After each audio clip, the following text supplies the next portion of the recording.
Dalam kesempatan program Dhammakatha kali ini, Bante berusaha menjawab pertanyaan yang sudah masuk. Pertanyaannya adalah, Bante, saya masih belum paham antara wirya dan penyelidikan terhadap Dhamma. Nah, penyelidikan terhadap Dhamma ini dalam bahasa Pali adalah Dhamma Wicaya. Sedangkan wirya itu terjemahnya adalah usaha ya, atau energi. Jadi pertanyaannya adalah, saya masih belum paham antara usaha dan penyelidikan terhadap Dhamma atau wirya, perbedaan antara wirya dan Dhamma Wicaya. Di mana wirya itu membawa semua faktor pencerahan secara bersama serta menyeimbangkan mereka dengan patibhaga nimitta. Dan terutama memberi sokongan kepada wirya itu sendiri serta faktor investigasi terhadap Dhamma. Berarti dia itu katanya memberi sokongan kepada wirya itu sendiri, juga menyokong Dhamma Wicaya serta faktor-faktor pencerahan lainnya. Itu menuju objek nih, patibhaga nimitta. Terus apa yang diselidiki? Ya, jadi pertanyaannya adalah, kalau Dhamma Wicaya itu penyelidikan terhadap Dhamma atau investigasi terhadap Dhamma, itu apa yang diselidiki? Terus bagaimana caranya? Maksudnya bedanya apa ya? Menyelidikinya itu bagaimana? Apakah seperti mengomentari nafas? Nah, apakah step ini sebelum atau sesudah ada nimitta? Jadi ini pertanyaannya cukup banyak ya, tapi Bante akan jelaskan semuanya secara umum, secara menyeluruh ya. Nanti Anda bisa mendapatkan jawabannya dari penjelasan Bante. Jadi pertama-tama, karena ini pertanyaannya adalah wirya dan Dhamma Wicaya ya. Nah, kita harus tahu ya, bagi mereka yang belum tahu, Bante jelaskan sebentar, bahwa wirya Dhamma Wicaya ini adalah salah satu bojjhanga namanya ya, faktor pencerahan, terjemahannya seperti itu ya. Dari bodhiya anggo, bojjhango ya. Jadi karena merupakan faktor dari pencerahan, maka sebab itu disebut sebagai bojjhanga ya, bojjhanga. Nah, bojjhanga ini ada sata bojjhanga, ada 7 ya faktor pencerahan. Yang pertama adalah sati. Yang kedua adalah, yang pertama sati adalah kesadaran penuh ya, atau perhatian penuh. Yang kedua, Dhamma Wicaya. Dhamma Wicaya adalah investigasi terhadap Dhamma atau investigasi pada Dhamma. Yang ketiga, wirya. Wirya adalah usaha. Kemudian piti. Ya, piti adalah ketertarikan, kegirangan, ya, suka, rasa suka, gitu ya. Kemudian pasadi, ya, pasadi itu adalah ketenangan, keheningan. Yang keenam adalah samadhi, konsentrasi. Yang ketujuh adalah upekha, ya, kenetralan batin atau keseimbangan batin. Ya, jadi ulangi, sati, Dhamma Wicaya, wirya, piti, pasadi, samadhi, dan upekha. Nah, kemudian pertanyaannya hanya apa beda antara wirya dan Dhamma Wicaya? Berarti bojjhanga yang kedua dan ketiga. Nah, jadi kalau kita mau tahu ya apa perbedaannya, pertama wirya itu adalah wirya cetasika secara abhidhamma ya. Jadi dia usaha. Nah, kita harus tahu dulu kenapa dan mengapa dia disebut sebagai wirya. Ya. Nah, wirya itu dari kata wiryasa bhawo, wiryang. Ya. Jadi wiryasa bhawo, wiryang. Karena dia, kenapa disebut wirya? Karena dia merupakan kondisi atau keadaan ya, dari orang yang berani. Jadi kalau kita bayangin ya, orang yang berani itu dia punya usaha gitu ya. Jadi kondisi pada saat orang berani itu seperti apa? Nah, itu namanya wirya katanya. Usaha ya, atau energi. Nah, kalau kita tilik dari sebelah ciri, fungsi, manifestasi, dan penyebab terdekatnya, nah, kita bisa mengetahui dengan sesungguhnya, dengan lebih jelas apa itu wirya. Nah, cirinya adalah usaha lakhanang. Ya, usaha. Usaha kebanyakan ya, orang terjemahkan sebagai usaha atau energi. Ya, sama seperti bahasa Indonesia usaha, tapi dalam bahasa Pali usaha. Ya, A-nya agak panjang ya. usaha lakanang. Nah, usaha ini sebetulnya dari kata apa? U. Ya, U di sini mempunyai makna. Ya, dukha labang. Ya, dukha labang. Kemudian sahanya dari mana? Sahati. Ya, jadi sahati. Sahati di usaho. Ya. Nah, sahati itu adalah menanggulangi atau melampaui. Ya, menanggulangi atau melampaui. Dukha labang. Jadi pada saat dia mendapatkan penderitaan, dia bisa melampauinya, dia menanggulanginya, maka itu disebut sebagai usaha. Ya.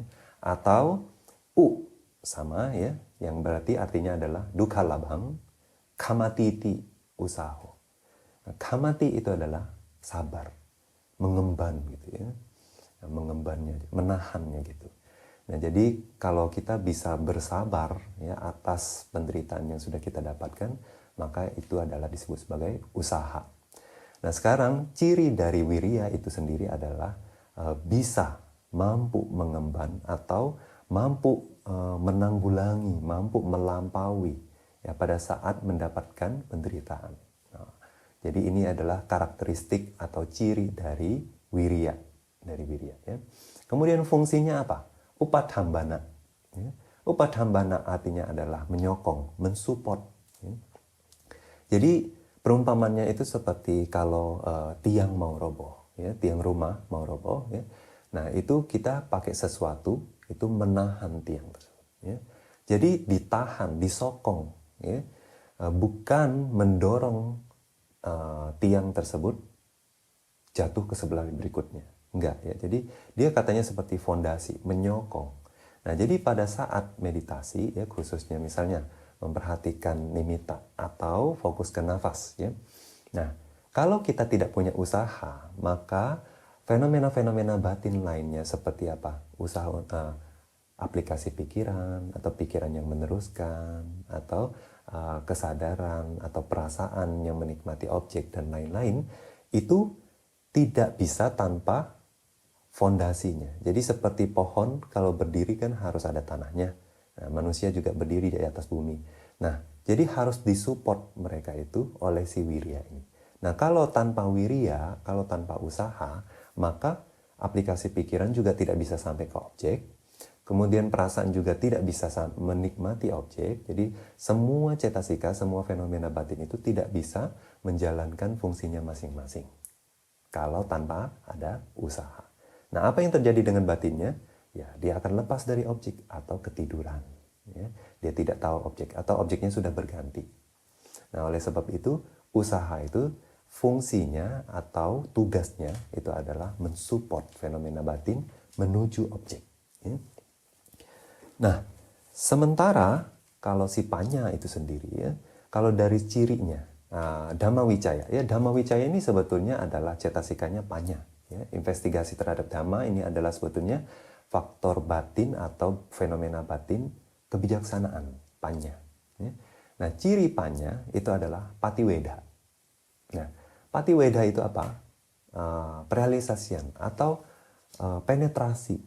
Ya, jadi sifatnya itu dia mengetahui, tetapi dia tidak hanya sekedar mengetahui, tidak seperti winyana dan sanya, ya, tidak seperti kesadaran saja atau persepsi. Mereka bertiga sama-sama mengetahui. Sanya, winyana, panya. Tiga-tiganya mengetahui. Tapi panya mengetahui itu setelah mempenetrasi, ya, menembus sifat alami dari objek, ya, dengan sebagaimana apa adanya. Nah, itu adalah ciri dari panya. Jadi dia adalah penetrasi, merealisasi, mengetahui dengan sungguh-sungguh ya sifat dari objek. Nah, itu adalah ciri dari panya, yaitu patiweda. Nah, fungsinya atau tugasnya sendiri itu adalah wisayobhasana, ya, wisayobhasana rasa. Nah, wisayobhasana, wisaya itu adalah objek, obhasana itu adalah menerangi. Nah, dengan kata lain, dia itu membuat objek itu menjadi jelas. Nah, jadi di perumpamaannya seperti cahaya.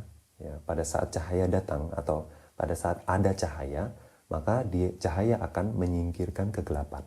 Jadi objeknya menjadi jelas. Nah, ini adalah fungsi atau tugas si kebijaksanaan ini Nah, jadi waktu sama dengan Dhamma Wicaya ya, Panya dan Dhamma Wicaya itu sama. Nah, pada saat Dhamma Wicaya sedang beraksi, fungsinya adalah untuk menyingkirkan kegelapan atau menyingkirkan ketidaktahuan terhadap objek. Nah, kalau dari segi manifestasi, ya, jadi kalau dari fungsi, ya wirya itu adalah untuk supaya masing-masing fenomena batin itu tidak surut, ya, tidak mundur pada saat mengerjakan tugasnya masing-masing. Jadi dia menyokong, mensupport. Ya. Nah, kalau panya, fungsinya adalah untuk menerangi objek, membuat objek menjadi jelas, gitu ya. Buat siapa? Buat semua fenomena batin yang lain, ya, sama seperti itu. Kemudian manifestasinya apa? Kalau wirya itu adalah asangsi dana. Asangsi dana artinya adalah ketidakmunduran, ketidaksurutan. Ya. Jadi kalau pada saat kita menganalisa wirya itu seperti apa manifestasinya, bagaimana kita tahu kalau wirya itu sedang ada, itu adalah dari ketidaksurutan fenomena, semua fenomena batin menuju ke objek. Jadi tidak surut, jadi selalu berhasil mendapatkan objek gitu. Nah, kalau si panya atau investigasi terhadap dhamma ini, manifestasinya adalah asamoha. Asamoha itu adalah tidak linglung, ya, tidak bingung terhadap objek. Dia tahu jelas objeknya. Nah, itu adalah asamoha. Nah, kalau penyebab terdekatnya, untuk wirya, penyebab terdekatnya adalah sangwega. Ya. Sangwega itu adalah keterdesakan spiritual. Nah, kalau untuk panya, penyebab terdekatnya adalah konsentrasi. Karena apa? Dengan konsentrasi itu meredam kekotoran batin. Nah, kekotoran batin ini fungsinya adalah untuk menutupi objek, membuat halusinasi, ya, seperti debu atau seperti asap atau seperti kabut yang menutupi mata kita. Nah, jadi dia adalah kebalikannya. Ya.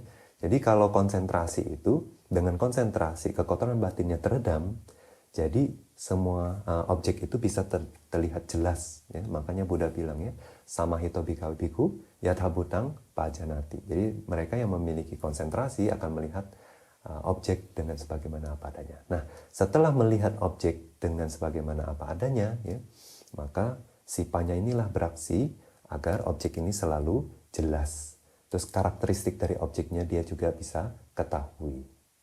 Nah, seperti itu. Jadi sifatnya wirya dan panya itu Bhante sudah jelaskan ya dari segi ciri, fungsi, manifestasi, dan penyebab terdekatnya. Nah, jadi sekarang praktiknya bagaimana pada saat fokus ke nafas gitu, atau fokus ke nimitta. Jadi pada saat baik kita fokus ke nafas, atau baik kita fokus ke nimitta, atau misalnya pada saat kita berwipasana, sebetulnya kita selalu mengembangkan 7 faktor pencerahan.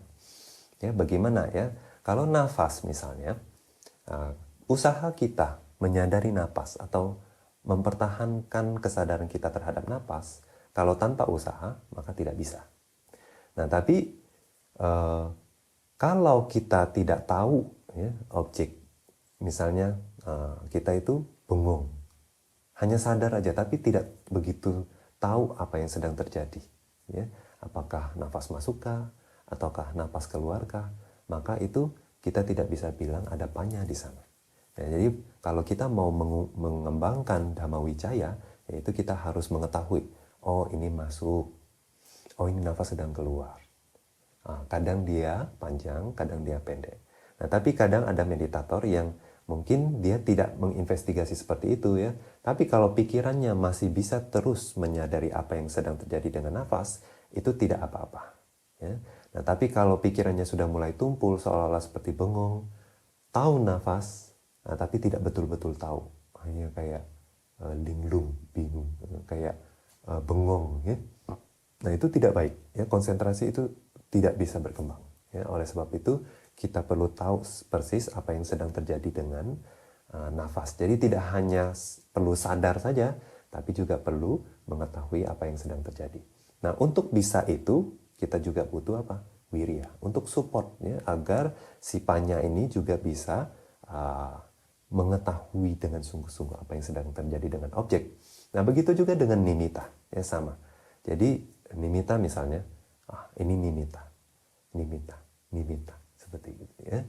Jadi kalau kita bisa menyadari dan sekaligus mengetahui apa yang sedang terjadi ya, dengan objek kita, ya, baik samatha atau vipassana, sebetulnya kita mengembangkan 7 faktor pencerahan. Demikian jawaban dan penjelasan Bante atas pertanyaan di program Dhammakatha kali ini.